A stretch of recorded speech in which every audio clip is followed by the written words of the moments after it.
An opportunity now in Cleveland with a quarterback situation that, honestly, he can come out of and win the job. I think he'll do well. I really do. I think the kid works really hard. I think he loves the game of ball. And when it comes down to it, if you have a guy like that loves the game, obviously grown up around it his whole life, I think he'll be successful. He has a tremendous luxury to change plays at the line of scrimmage and what he sees.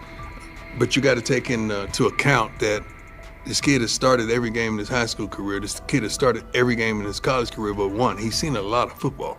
So it's not too many complex defenses that you could throw at him that he hadn't seen. He's seen all of them. What happened behind the scenes in Miami last week left NFL scouts, general managers, and team owners completely shocked. Shedeur Sanders put on a performance that was so sharp, so precise, that even the most experienced talent evaluators, people who've been doing this for decades, are now second-guessing everything they thought they knew about quarterback play. The buzz started quietly on Tuesday. By Friday, it was all anyone in football circles could talk about. And now it makes total sense why Deion Sanders has been so confident about his son's NFL future. What you're about to hear could seriously shift the way you see the 2025 NFL Draft. But before getting into the details of that private session, take a second to think about this. How many times have we seen quarterbacks hyped up only to fall apart under real pressure? How often do college stars shine in the NCAA but fold when they step into the NFL's high-stakes environment? The league's history is full of QBs who looked unstoppable in college but couldn't cut it at the next level. That's exactly why what Shedeur did last week is so unbelievable. This wasn't a flashy highlight reel against weak college defenses. It wasn't a carefully edited clip designed to go viral. This was a real, high-stakes NFL-style workout, with all the pressure you can imagine. Here's what we know. About 3 weeks ago, word started to get around that Shedeur had scheduled a private workout in Miami. But this wasn't just any workout. It took place at a top-tier training facility, the kind of place where legends like Tom Brady and Aaron Rodgers go during the offseason to sharpen their skills. It's a spot known for its privacy and intensity, far away from media noise. But here's where things got really serious. Shedeur didn't just bring in a few position coaches or local scouts. He invited the big names, the harshest critics. These were evaluators who don't get impressed by flashy stats or famous families. Think former NFL defensive coordinators who've built entire careers on shutting down elite QBs. Think scouts who've analyzed everyone from Peyton Manning to Patrick Mahomes. And they all showed up. Every one of them. Inside the facility, the vibe was intense. 15 NFL decision makers, execs, scouts, and coaches were spread across the field. Clipboards out, stopwatches ticking, no smiles, no reactions. Just stone-faced pros who don't hand out compliments lightly. Then Shedeur walked onto the field. No hype, no background music, no cameras trying to catch a viral moment. Just him, carrying the weight of his family name and the hopes of Colorado fans everywhere. The place went silent. And what followed? That's when everything changed. I think he's done a great job. He's a super nice kid. Those guys, the people I work with that interview him and stuff, he's a great guy. He's just got to, he's got to kind of put himself under the radar and work every day, which he seems to be doing. The first drill looked pretty basic on the surface. 40-yard throws to stationary targets. Seems simple, right? Not exactly. These weren't college-level wideouts standing out there. They brought in former NFL receivers, guys who really understand how to create separation and run routes with pro-level precision. These are the kinds of receivers who can truly expose whether a quarterback has what it takes or not. Shedeur steps up to the line.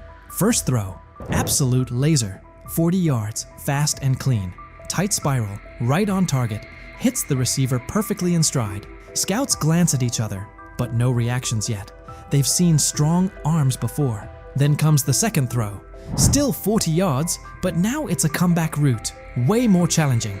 The timing has to be spot on. The throw needs to be out before the receiver even makes his cut. Shedeur doesn't just hit the pass. He reads it ahead of time, releasing the ball before the receiver even turns. When the ball lands right in the receiver's chest, just as he comes out of the break, even some of the veteran coaches are caught off guard. One scout literally drops his clipboard. And that was just the warm-up. The real challenge came next. Game simulation. Imagine this. A mock defense made up of former NFL players. Not fringe guys, but legit starters from just a couple of seasons ago. These defenders know how to bait quarterbacks, disguise their coverage, and turn up the pressure. Here's the setup. 2-minute drill, down 6 points, 85 yards to go, no timeouts. It's the kind of pressure that usually breaks college quarterbacks and separates the real ones from the hype. Shedeur lines up under center. The defense shows one look, but you can tell something's coming. There's a shift about to happen. Classic disguise to force confusion. As soon as the ball is snapped, the coverage rotates, just like expected. Most young QBs would freeze, panic, or try to force something risky, but not Shedeur. He steps up into the pocket with the kind of calm you see from seasoned pros. Eyes downfield the entire time. Then, he sees it. A tiny window, open for maybe half a second. A slot receiver breaking on a dig route, the linebacker trailing just behind. That window is so tight most college QBs wouldn't even attempt it. But Shedeur doesn't hesitate. He fires a strike right between two defenders, hitting his receiver in perfect stride. The linebacker stops mid-step, stunned. The safety trying to rotate over just shakes his head, like he can't believe what he just saw. The scouts lean in. They know they're watching something rare. And the best part? This was only the beginning. Incredibly accurate. Yes. He really understands not only offensive football, but he understands what you're doing as a defense, so he'll pick you apart that way. He processes quickly. Like, all those things to me are big-time attributes. And I just remember last year at this time, Bo Nix falling. People saying, hey, Bo Nix is going to be a second-rounder, and Bo Nix is not. By the way, that guy was one of the best. But now they can't have him. The same people responsible for his slide in the draft are the ones scrambling. They called him cocky, arrogant, threw every label at him, hoping it would break him. But through it all, Shedeur stayed cool. He didn't let the noise shake him or throw him off course. His mindset never wavered. He knew exactly what he brought to the table, and no amount of criticism was going to change that. Instead of folding under the pressure, he locked in even more. Their doubt didn't shake him. It fueled him, because deep down, he knew that what he showed on that field wasn't some lucky moment. It was real. It was proof of who he is and what he's capable of becoming. And now, those same scouts are left second-guessing everything. They thought they had him figured out. But what they saw last week flipped their entire evaluation on its head. At first, they saw attitude. They saw confidence and labeled it arrogance. They judged him before really watching him. But Shedeur didn't let it affect him. Instead, he showed exactly who he is when the lights are the brightest.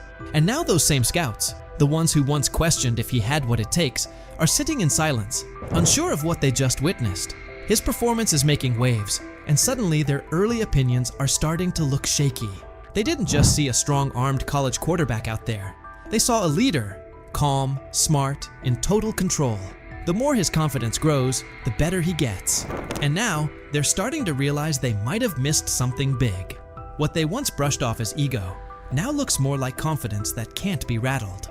And his ability to shine under pressure is forcing a lot of people to rethink how they evaluate talent. Every day that passes, the question gets louder. How long can they keep ignoring the guy they once dismissed? Have we ever seen a quarterback flip the narrative like Shedeur Sanders just did? How often do players get counted out because of assumptions or snap judgments? How many times is confidence mistaken for arrogance? And how much potential gets overlooked because of it? Maybe this is that turning point. Maybe those very traits we criticize in young players are actually the ones that turn them into something great. What if Shedeur is exactly the kind of quarterback the league's been missing? What if we're watching the start of something special? So what do you think? Could Shedeur Sanders be the real deal? And what kind of impact will his rise have on the 2025 NFL draft? Was out there, I talked to Denzel Ward, Yeah. I talked to some, but I can't say the name. But anyway, I done talked to some people. He looked different. There's a difference when that young bull is out there spinning that ball. You hear me? Mm-hmm. Difference. I'm talking about football. I ain't talking about no media and all that hoopla and all them, on Twitter, they putting up the numbers. Some he with 10 for 12 for 2 touchdowns. I'm talking about when he's at the helm, he looks different. Whether he's going with the first team, second team, or third team. It don't matter. From being buried on the depth chart as a fourth stringer to suddenly becoming a standout on the second team, Shedeur Sanders just pulled off the most impressive quarterback comeback since Tom Brady made the world believe he wasn't finished at 40. What is it going to take for you to just buy in to Shedeur Sanders when players all around him are telling you how different he looks, how good he looked, how he just has that aura to him? Because it seems like all the players that are around Shedeur Sanders have nothing but great things to say about him and love him. Because again, he clearly just looks different than the rest of the competition that we've seen. And like I said, the last time I've seen guys go for or, say things about a certain player like that, it was Baker Mayfield. So could 12 be that guy? How long until we see 12? Because I feel like it's just a matter of... The same haters who were cheering when he got dropped to 4th string are now scrambling for excuses faster than a glitchy Wi-Fi during the Super Bowl. Get ready, because this isn't just a step up on the depth chart.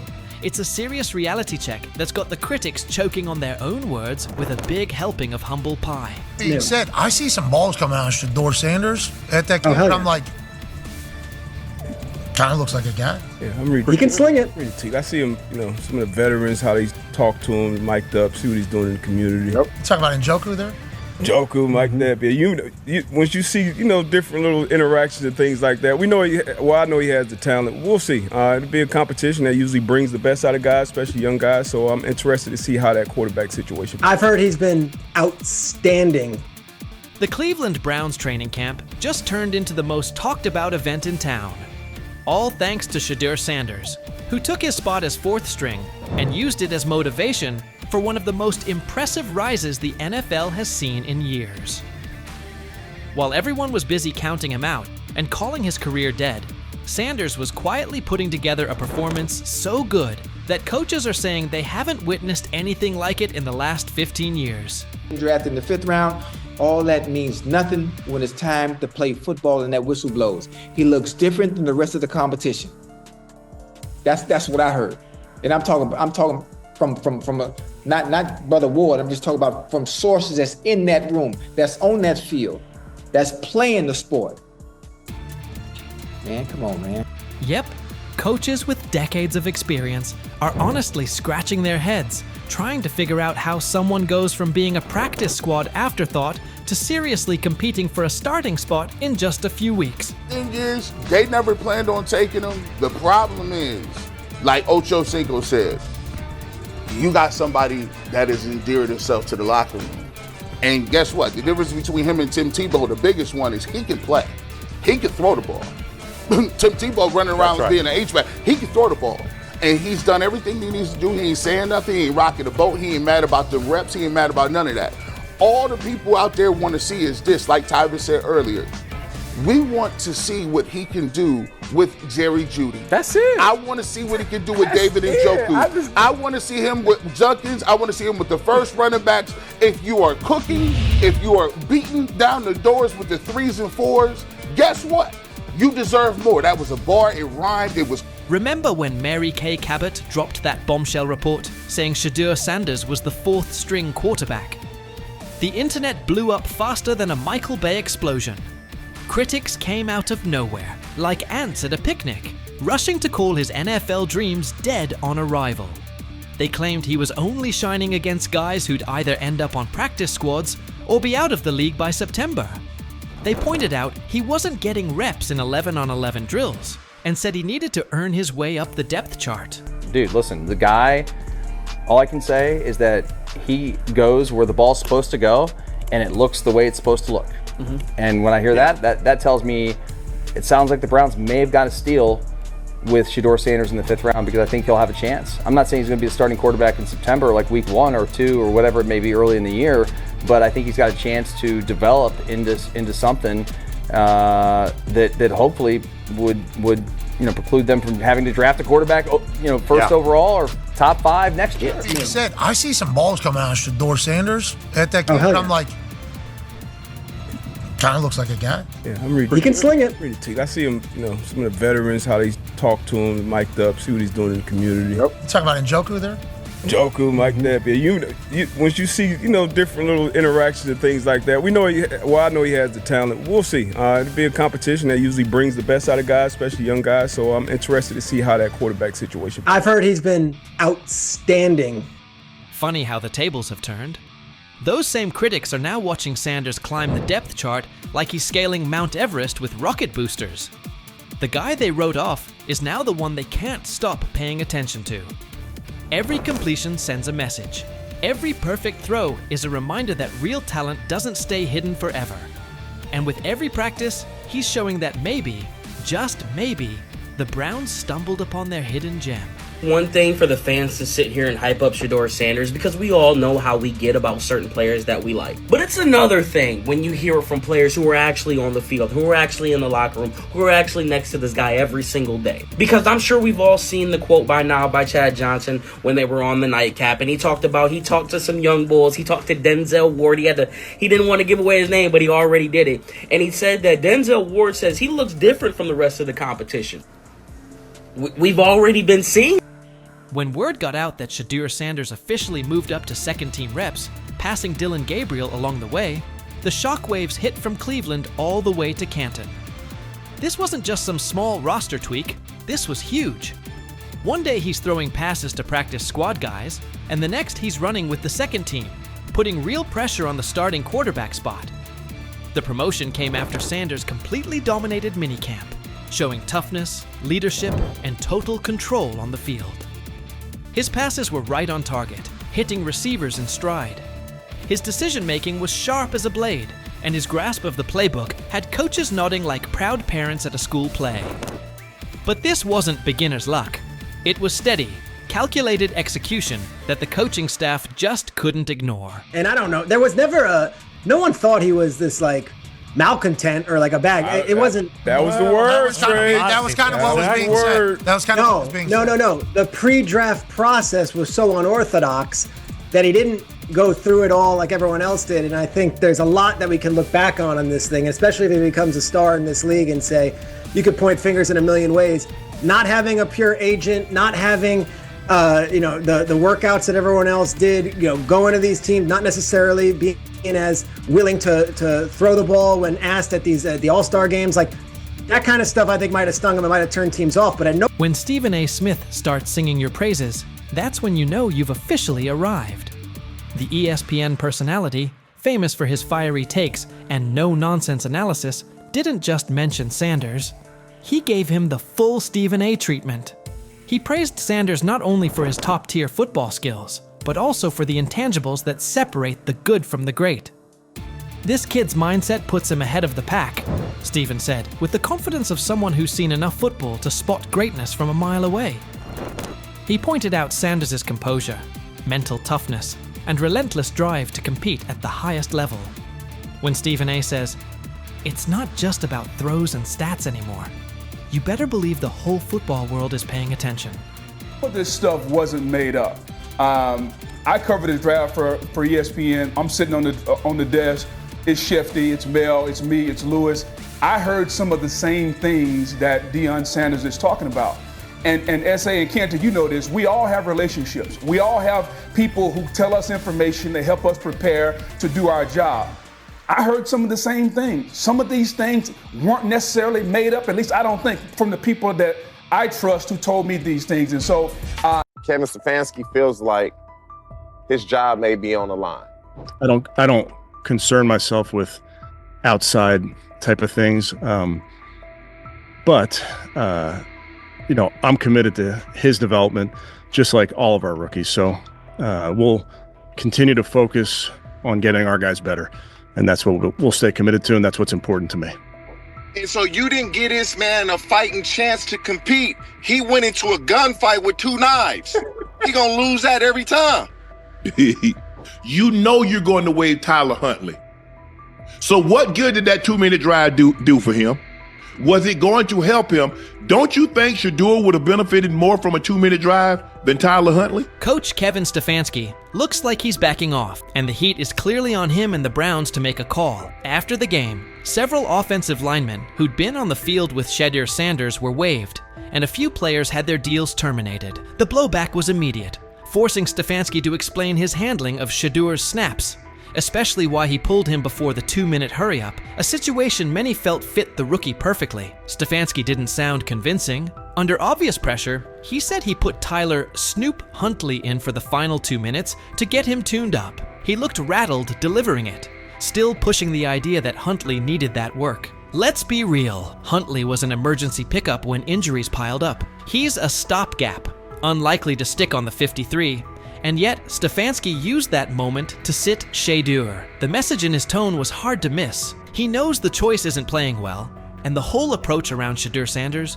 is already blowing back on the staff. Before we go deeper into Stefanski's full comments and what they mean going forward, don't forget to like the video and subscribe for more updates. As for the decision itself, the head coach's shaky explanation only highlighted how tense things have become. Framing the move as a tune-up for Huntley doesn't track with the stakes or with Shedeur's development timeline. It looks less like a plan and more like a scramble, and it's starting to backfire. And did you, I'm sure you kind of answered this last night, but why didn't you keep him in for the 2-minute, or why did you decide to take him out? Yeah, nothing more than decided to give Snoop. TJ Houshmandzadeh, the former NFL wideout, didn't mince words about Kevin Stefanski's handling of Shedeur Sanders. He said that in all his years around the league, he's never seen a coach appear so uninterested in a player's success. To Houshmandzadeh, Stefanski's choices look personal, like there's a grudge against Shedeur, and that's what he finds most troubling. TJ Houshmandzadeh called the bias blatant and cautioned that, if it's real, the push on the Browns to dismiss Kevin Stefanski will only intensify. The fans gonna be saying, Shedeur our quarterback. Shedeur should be our starter. Shedeur should be the guy that starts game 1, week 1. Look what he did. They didn't want that to happen. And I don't know what's going on with Kevin Stefanski. It's almost as if, and I don't even want to say this, but I'm gonna say it anyway. And that's exactly how it came across. Kevin Stefanski's body language said plenty. He looked like a coach feeling the axe over his shoulder. TJ Houshmandzadeh added that this isn't the first time Shedeur Sanders has been treated this way. He pointed to the opening preseason game, where Shedeur was sharp, yet Stefanski offered no real praise. Now, after what unfolded yesterday, it looks like Stefanski is pushing the idea that Shedeur was at fault, almost as if he's trying to validate the staff's stance that they were right and Sanders was wrong. TJ even suggested it felt like the situation was engineered from the start to make Shedeur come up short. Well, like when he played well the first game, he was so off-putting, like, oh yeah, well, we'll see what happens next. Like, he played great, man. He exceeded our expectations. He didn't say none of that. And so to me, it's as if they want him to fail so they can justify doing what they want to do. And Houshmandzadeh's red holds up. From the very first preseason outing, Kevin Stefanski's slant felt apparent. Even after Shedeur Sanders put together an impressive, mistake-free showing, Stefanski declined to highlight him, retreating to broad comments about developing all the quarterbacks and skimming past Shedeur's standout work. It didn't come across as genuine buy-in on Shedeur's future in Cleveland. Now the spotlight is squarely on Stefanski, who seemed intent on easing Shedeur towards the margins. Ironically, the coach looks more vulnerable than the rookie. After weeks of rigid messaging and thin criticism, he's suddenly pivoting, saying they'll concentrate on developing Shedeur Sanders. An about-face that screams pressure from the fan base. And it isn't only fans. Reporters and analysts are pressing him as well. Emmanuel Acho weighed in, arguing that by placing Shedeur with an offensive group filled with players unlikely to make the 53, Stefanski engineered a no-win evaluation. Acho's point was straightforward. Even a quarterback with Tom Brady's resume would have struggled in that setup with that caliber of support. In those conditions, any rough patches for Shedeur were predictable, an indictment of the context, not the quarterback. What a COVID year, so it gave everybody an extra year if you wanted it. Understandable. But listen, it's what the chat say? The chat. Well, who the chat believe he took a shot or no? Let me look in the chat. I ain't open my phone. Hold on. I'm curious to see what the chat would think.